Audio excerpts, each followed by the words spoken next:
Ako ang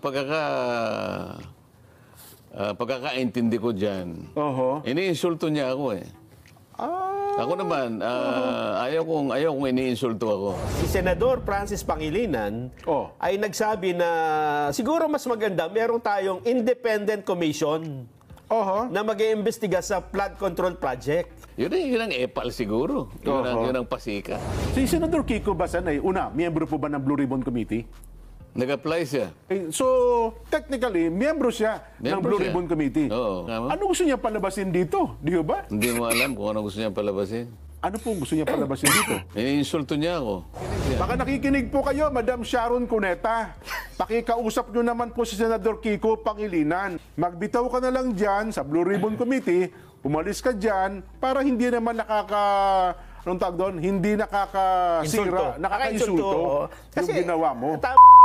At siyempre po, ang ating senador, ang bagong rockstar. Talaga naman, Senator Rodante Marcoleta. Sen, masayang hapon po sa inyo. Palagi nyo kasing sinasabi yan, kaya ang daming naiinggit eh. Ingit na sila. Sen, wala tayong magagawa. Ganun talaga eh.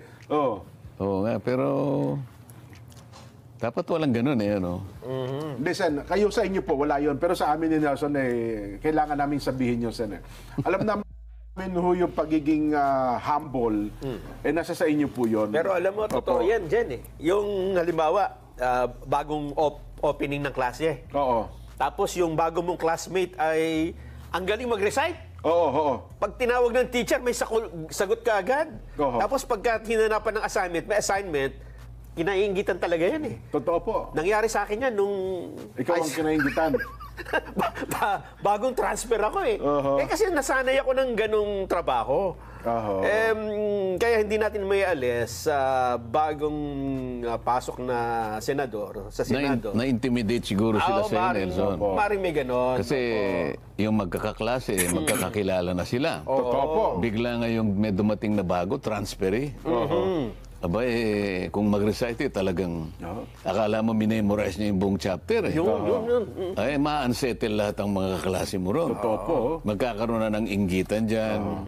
Ayan, at kung ano-ano ng intriga. Ang tawag sa iba niyan, para niya nabulabog ang tubuhan. Sa probinsya naman, nabulabog niya palaisdaan namin. Parang ganun po ang tawag dyan. Parang nag-iba-ihip ng hangin. Mga ganun po. Pero yung mga kababayan naman natin, kilala naman nila tayo dyan, ano? Wala naman tayong mga objectives na halimbawa magpasikat tayo. Nagkataon lang na nagkaroon tayo ng mandato dyan.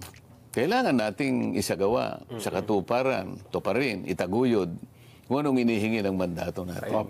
At yan naman po ay hindi na bago eh. Ginawa nyo na yan. Nakita na ng publiko yan nung kayo ay nandun pa sa House of Representatives. Sen. At doon, Sen, kinaingitan din po kayo doon. At alam nyo naman, ang nangyari. Hindi ako kinaingitan. Kinasuklaman ako ron. Halos po yun. Lalong-lalo na. Siyempre, yung nakikinabang doon sa network na napasara. Totoo po kayo. Talagang halos maglupasay sila sa sa kaka-atake. Kaya kahit anong gawin mong paliwanag, samantalang yung karamihan na sa kababayan natin, halos naliliwanagan nila. Opo, naunawaan. Sila, napagkamalan silang, masasabi mong nag-aral. Kung makapag-Ingles akala mo mas mahusay pa sa mga Amerikano, di ba? Pero ngayon hindi nila matanggap ang katotohanan sa likod ng pangyayari na yon. Kaya makikita mo naman kung sino-sino sila. Hanggang ngayon nga po, may kim-kim pa rin ng galit sa inyo. Matakin nyo ng panahon na yun, tinawag kayong crush ng bayan. Di ba? Yung, pagka pinapakilala kayo dati ni yung chairman ng committee, di ba? Si Chairman Alvarado yata yun. Tapos tinawag din kayong rockstar doon. Ganun talaga, Sen. Pero pagka sila, paano nalo yun? Yun ang masakit na katotohanan. Ngayon, parang nadadagdagan pa yung ganun. Ano? At ngayon po, ituloy na natin, Sen. Yaman din lamang, tinuloy nyo na po, sinimulan nyo na yung bagay na yan. Ngayon, na kayo po ay nag-iimbestigat, nakaunang araw na sa Blue Ribbon at mayroon po motu proprio investigation. Dapat yan ang tamang wording siya nakaunang araw pa lang, Nakaunang araw pa lang, kasi ang dami na agad. mukhang nabulabog na agad ang tubuhan. Ayo. Mukhang nabulabog agad ang palaisdaan, Sen. Hindi dapat yung nakaunang araw. Yung parang nanlamang tayo pag nakauna. Hindi. Gano'n, no? Unang araw pa lang. Yan, simula Ganun pa lang kasimple yun eh. Isang araw pa lang eh. Oo. Sa ganung kalawak na problemang kinakaharap ng ating bansa, isang araw pa lang eh. Laying the Napagdinig eh. predicate pa lang. Ika nga, sabi niyo, Sen. Biglang kung ano-ano na yung... Bakit teka, sabi nung isang... broadcaster, di ba, ilalaki yung palaging kahit na hating gabi, nakasalamin na Pang-araw. Opo. kang mga gumagawa dyan, puro pasikat yan. Puro pasiklab yung mga yan. Puro epal.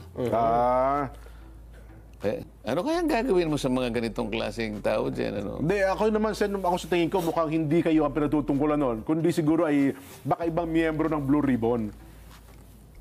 Kasi kung kayo po ang nandun mismo, solo kayo, malamang hindi magsasalita ng ganun po yun eh. Alam naman niya na yung committee, yung Blue Ribbon, yun ang talagang pinakanong na talagang very basic lang. Totoo. At sinabi ko naman doon, walang nagagranistan, walang magiging, walang kumbaga, wag kayong masyadong magpasikat, parang ganon. Ano? Totoo po. Wala tayong konklusyon na gagawin dito. Di kasi ako, ewan ko lang sa mga nakakarating din sa atin mataas po respeto sa inyo nun, Sen well, meron lang siguro kayong mga miyembro ng inyong komite na baka yun na nagpapabigat sa kanyang kalooban. Baka naman po ganun lang. Yung miyembro ng committee ko, kapatid niya eh. Ay, teka, yun ang problema natin. Opo. Wala na akong problema doon. Sino na makasasagot yan? Di dapat mag-usap na lang silang magkapatid, di ba? Pero... Ayoko naman pasukan yun. Ayoko naman pakialaman yun. Halimbawa, kumprontahin ko yung kapatid niya na nandun sa komite, mahirap naman yun. Hindi ako pwedeng makialam doon. Pero may napansin lang ko dyan, Senator, no? Nung nakaraang linggo ay... Kasi sa mga nakaraang mga pagdinig ng Blue Ribbon Committee, last week ay napansin ko parang sabi ko parang hindi tama. Meron ako napansin na parang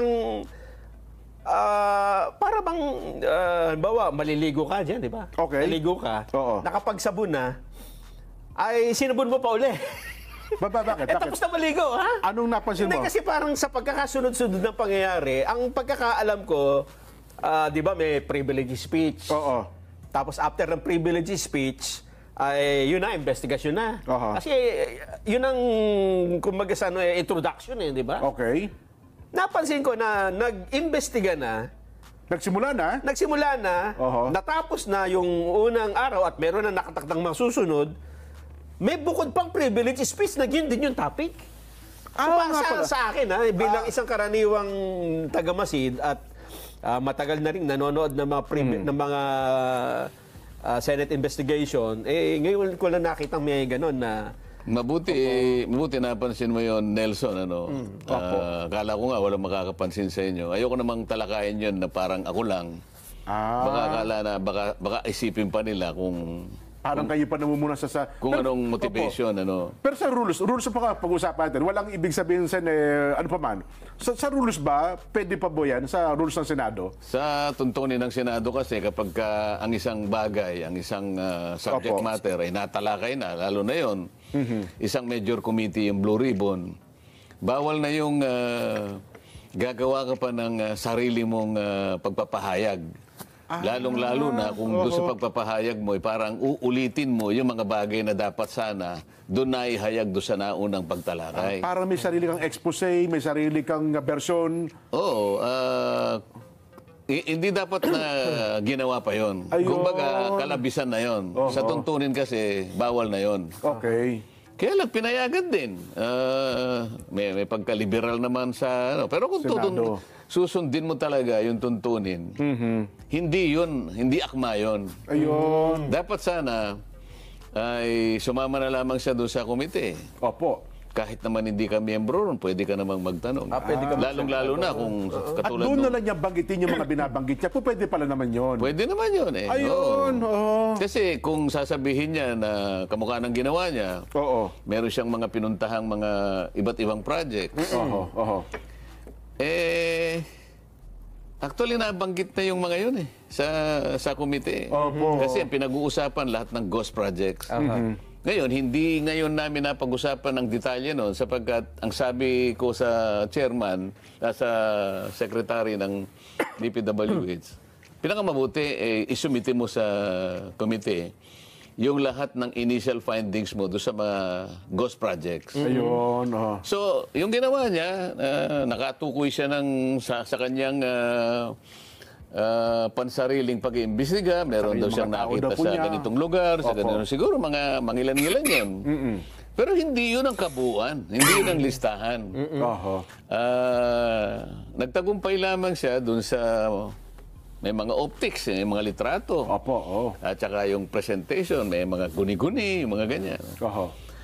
Sa pagdinig naman kasi dapat hindi mo nasasamutan ng mga ganun. Yun ang optics eh. Oho. Yun ang sinasabi ng isang taong nakasalamin na hating gabi na yun ang epal siguro. Yun ang pasikat. Di ba? Ayun, oo. Pero sa inyo, kasi wala akong narinig na binanggit kayo sa anumang pahayag na tinutulan nyo yun eh. Parang pinalagpas nyo na lang. Ay, ako naman lahat ng gustong magpahayag, kasi naitanong mo lang kung nasa tuntunin ba yun. Sa tuntunin, hindi ganun. Ayun. Hindi papayagan yung ganun. Kaya lang, may pagka-liberal naman yung mga tuntunin siguro. Lalong-lalo na, matatanda na sila ron. Opo. Ako naman, sabi mo Neophyte nga, na kayo. transfer lang. Oo. Bagong transfer lang ako di ba? Kasi kaya ko naman naitanong yan, Jensen. Para kasing... ito, pakiramdam ko lang, ha? Oo. Na kasi may investigasyon na, parang ang gusto nila, the privilege speech, Oo. parang ito ay introduction para sa isang bukod na investigasyon. Na pareho rin ng subject. Na pareho din ng...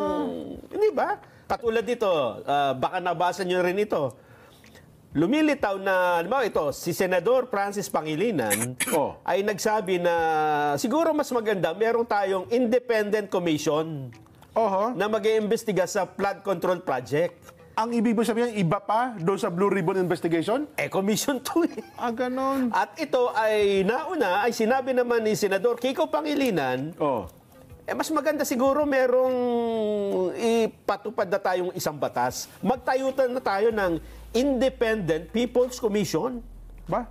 Oo, para yung flood control project ay imbestigahan na natin ng Independent People's Commission. Kaya sa isip ko, hindi kaya ito yung para bang nagtatayo ka ng bahay dito, Sen, di ba? Oo. Tapos nakita lang mukhang masasapawan tayo. Magtayo rin tayo. Sarili natin. Yung una, naglagay ng mga plano-plano. Tapos ito yung mga magtatayo. Sino ang mga magtatayo?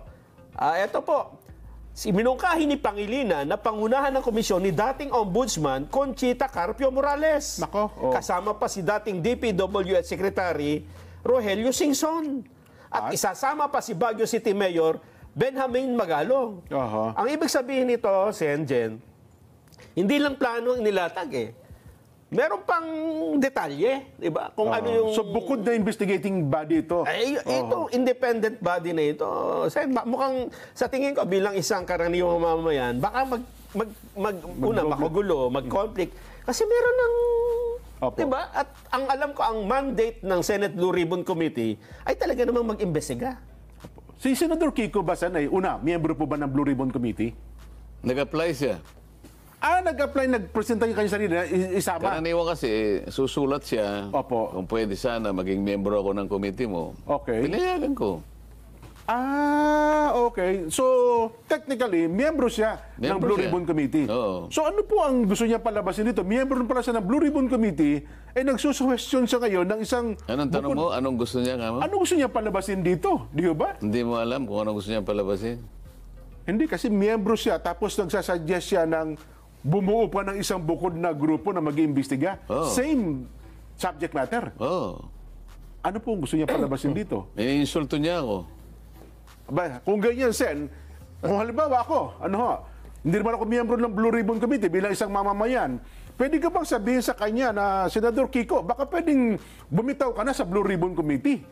Kasi kung chairman kayo, Parang inaamin niya na hindi niya kaya eh. at saka wala siyang tiwala sa committee. Yun pa, yun Hindi, po. manawagan ka. Baka Ayun, baka oh. nakikinig siya. Baka nakikinig po kayo, Madam Sharon Cuneta. Pakikausap nyo naman po si Senador Kiko Pangilinan.